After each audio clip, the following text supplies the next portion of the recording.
जय हिंद। आज हम लोग पढ़ेंगे ज्योग्राफी। ज्योग्राफी तो ज्योग्राफी है जो यूनानी के दो शब्द से बना है, जियो प्लस ग्राफी। जियो का अर्थ होता है पृथ्वी और ग्राफी का अर्थ होता है वर्णन, यानी पृथ्वी का वर्णन ही ज्योग्राफी कहलाता है। पहले हम लोग पढ़ते थे कि भूगोल, जिसका अभी भी हिंदी होता है भूगोल, की दुनिया गोल है, उसे हम लोग भूगोल कहते हैं, ज्योग्राफी कहते हैं।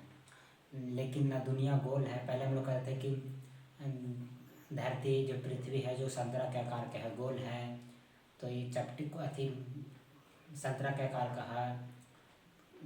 पृथ्वी है जो संतरा का आकार का नहीं है, वह जियोड है, पचकी है, एक इधर से एक इधर गहरी खाई है, किधर ऊंचा पर्वत है। तो पृथ्वी कैसी है? जियोड है। तो हम लोग क्या पढ़ेंगे? ज्योग्राफी। ज्योग्राफी यानी भूगोल। ज्योग्राफी क्या बोले? यूनानी के दो शब्द से बना है। क्या से? जियो प्लस ग्राफी। जियो का मतलब होता है पृथ्वी, इसका मतलब होता है पृथ्वी,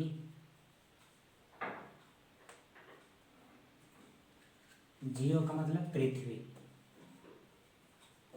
और ग्राफी का मतलब वर्णन, यानी पृथ्वी का वर्णन ही ज्योग्राफी कहलाता है।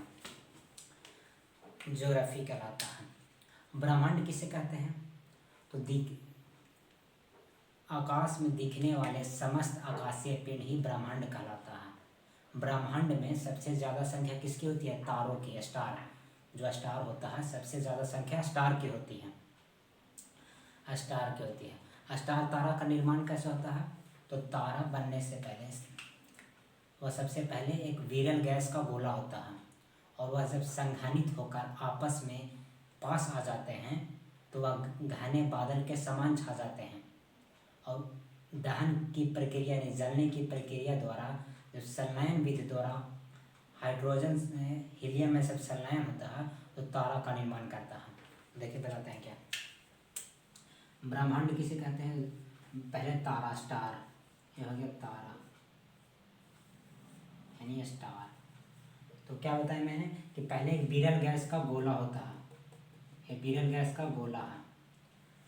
तारा बनने से पहले क्या रहता है? विरल गैस का गोला रहता है, और जब सब आपस में एक सामने आते हैं तो ये नेबुला बनता है, निहारिका जिसको बोलते हैं, नेबुला, निहारिका। ये निहारिका बन गया, नेबुला, नेबुला हो गया। और इसमें जब हाइड्रोजन से हीलियम में संलयन होता है, क्या होता है? संलयन, संलयन। निहारिका या नेबुला दहन की प्रक्रिया द्वारा हाइड्रोजन से हीलियम में संलयन होता है तो वह तारा में बनता है। इसका टेम्परेचर लगभग 6000 डिग्री सेल्सियस होता है, जो कि प्लाज्मा अवस्था में रहता है, प्लाज्मा। अब स्टार किसे कहते हैं? तारा। तो तारा स्टार किसे कहते हैं? जिसके पास खुद का प्रकाश एवं खुद का ऊर्जा यानी उष्मा हो, उसी को स्टार कहते हैं। चंद्रमा तारा नहीं है, पृथ्वी है जो तारा नहीं है, इसके पास खुद का प्रकाश नहीं है। सूर्य है, एक तारा है। सूर्य क्या है? एक स्टार है। उसके पास अपनी उष्मा एवं अपनी हीट एंड अपनी उष्मा एवं अपनी लाइट है, उसके पास खुद का प्रकाश और खुद का उष्मा है, इसलिए वह तारा है। उसका टेम्परेचर हीलियम होता है। इसके बाद क्या बन जाता है? तारा, स्टार। ये हो गया स्टार, तारा बन जाता है। ये स्टार बनने के बाद यह विभिन्न अवस्थाओं से होकर गुजरता है, विभिन्न अवस्थाओं से होकर गुजरता है, विभिन्न अवस्थाओं से होकर गुजरता है। इसका जीवन काल अत्यधिक लंबा होता है। जो तारा है इसका जीवन काल बहुत ही लंबा होता है, इसके जीवन काल बहुत लंबा होता है। यह टेम्परेचर के अनुसार इसका रंग बदलता है। यदि बहुत ज़्यादा हाई टेम्परेचर रहेगा, इसका हाई टेम्परेचर यानी उच्च तापमान, तो इसका रंग रहेगा कैसा? वाइट रहेगा, सफ़ेद या नारंगी। जब हाई टेम्परेचर रहेगा तो वाइट यानी सफ़ेद रंग रहेगा या नारंगी। और जब मीडियम टेम्परेचर, युवावस्था में हाई टेम्परेचर आता तो क्या होता है? युवावस्था। और जब मीडियम टेम्परेचर रहेगा तो वह प्रौढ़ अवस्था, उस समय उसका रंग पीला रहेगा। उस समय उसका रंग पीला रहेगा। और जब नॉर्मल टेम्परेचर यानी 6000 डिग्री सेल्सियस के टेम्परेचर पर रहेगा तो वह वृद्धावस्था में होता है, उस समय इसका टेम्परेचर क्या रहेगा, लाल, जो हम लोग को दिखाई देता है 6000 डिग्री सेल्सियस पे। तो हाई टेम्परेचर में इसका रंग कैसा दिखाई रहेगा, वाइट। नॉर्मल टेम्परेचर पे मीडियम, हिंदी में देते हैं। उच्च तापमान में इसका रंग कैसा रहेगा, नारंगी एवं सफ़ेद एवं वाइट, सफ़ेद। मध्य तापमान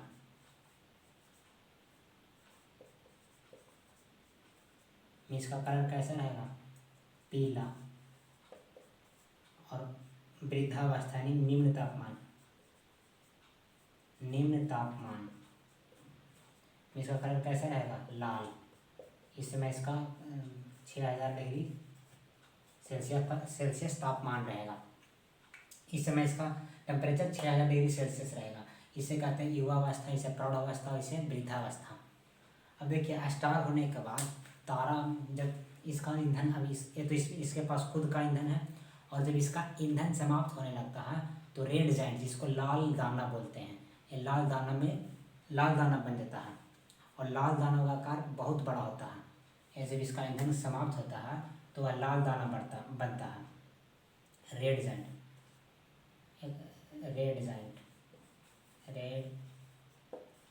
जिसको बोलते हैं लाल दानव।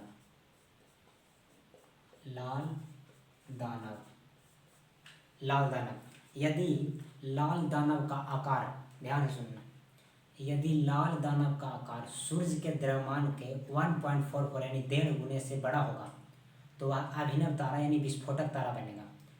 और यदि लाल दानव का आकार सूर्य के द्रव्यमान के आकार से 1.44 यानी 1.5 गुना छोटा होगा तो वह काला बामन बनेगा। फिर से देखिए, यदि सूर्य के द्रव्यमान के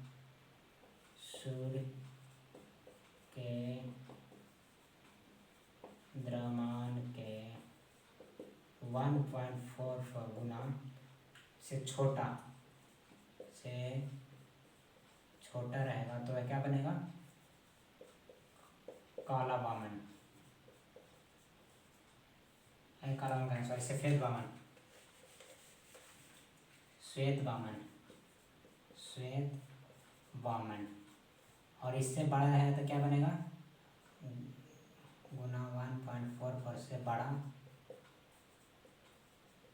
तो अभिनव तारा, जिसको विस्फोटक तारा भी कहते हैं, अभिनव तारा, यानी इसको विस्फोटक तारा भी कहते हैं, अभिनव तारा या विस्फोटक तारा भी कहते हैं। तो फिर से फ्रेश लिखते हैं।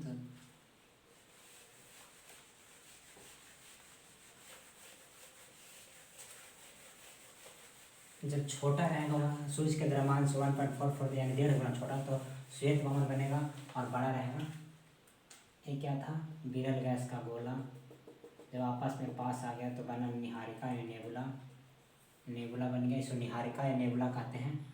और जब ये हुआ तब स्टार बन गया, ये हो गया स्टार यानी स्टार, ये हो गया नेबुला या निहारिका, हिंदी में इसको निहारिका कहते हैं। और ये है विरल गैस हो गया। अब तारा बनने के बाद क्या बोले कि रेड जाइंट होता है जो 1.44 गुना सूर्य के द्रव्यमान से छोटा रहेगा तो क्या बनेगा, श्वेत बामन, ठीक है। और इससे बड़ा रहेगा 1.44 गुना से बड़ा तो क्या बनेगा, अभिनव तारा, जिसको विस्फोटक तारा भी कहते हैं, अभिनव तारा। अब इसको विस्फोटक तारा क्यों कहते हैं, तो जो अभिनव तारा में होता है उसमें कार्बन जैसे हल्के पदार्थ बने हुए रहते हैं, और वो हल्के पदार्थ भारी जैसे लोहे कण में परिवर्तित होकर विस्फोट हो जाते हैं। अभिनव तारा में कार्बन जैसे हल्के पदार्थ बने होते हैं, और वह कार्बन जैसे हल्के पदार्थ बने होते हैं और वह लोहे जैसे भारी कण में परिवर्तित होने लगते हैं और परिवर्तित होने के कारण वह विस्फोट कर जाता है और विस्फोट करने के बाद इसलिए इसे विस्फोटक तारा भी कहते हैं। इसे क्या कहते हैं? विस्फोटक तारा। विस्फोटक तारा। एक होता है न्यूट्रॉन तारा। न्यूट्रॉन तारा क्या है? तो इसी का भाग एक न्यूट्रॉन तारा है जो कभी चमकता है, नहीं सॉरी, एक होता है न्यूट्रॉन तारा, एक होता है पल्सर तारा। न्यूट्रॉन तारा में न्यूट्रॉन की संख्या काफ़ी अधिक रहेगी जिसके कारण ही ब्लास्ट होता है। एक होता है पल्सर, इसमें क्या होता है? पल्सर, एक बाइक भी है पल्सर ना, ये इसी के नाम पर पल्सर बाइक रखा गया है। एक कभी चमकता है कभी बुझता है, कभी चमकता है कभी बुझता है। पल्सर है जो कभी चमकता है कभी बुझता है क्योंकि ईंधन समाप्त हो रहा था। और एक होता है न्यूट्रॉन तारा, इसमें न्यूट्रॉन की मात्रा काफ़ी अधिक रहता है। न्यूट्रॉन तारा। और जब अभिनव तारा विस्फोट करता है तो इस पल्सर और न्यूट्रॉन तारा बनता है। अभिनव तारा जब विस्फोट करता है तो विस्फोटक के कारण कुछ तो बनेगा, तो वह न्यूट्रॉन बनता है, न्यूट्रॉन तारा। इसमें न्यूट्रॉन की काफ़ी संख्या अधिक रहता है। जैसे क्या बोलते हैं, परमाणु बम, जो परमाणु एटॉमिक बम होता है उसमें न्यूट्रॉन की संख्या जितना ज़्यादा रहेगा विस्फोट उतना ही ज़्यादा करेगा। तो इसमें विस्फोट करने के बाद न्यूट्रॉन बनता है। पल्सर क्या होता है? कभी चमकता है कभी बुझता है, कभी चमकता है कभी बुझता है। और जब न्यूट्रॉन तारा, जब इसका अभिनव तारा हो गया तो अभिनव तारा से बनता है काला वामन, sorry, black hole. Black hole, ये ब्लैक होल है ना जो बहुत ही खतरनाक है, बहुत ही चुंबकीय, इसकी चुंबकीय शक्ति बहुत ही अधिक होता है। ये ब्लैक होल है जो श्वेत वामन, एक होता है काला वामन। जब श्वेत वामन चमकना बंद कर देता है तो काला वामन बन जाता है। काला वामन, काला वामन और ब्लैक होल अलग है। इसको हिंदी में कृष्ण विवर कहते हैं, कृष्ण विवर। यदि जब श्वेत वामन चमकना बंद कर दे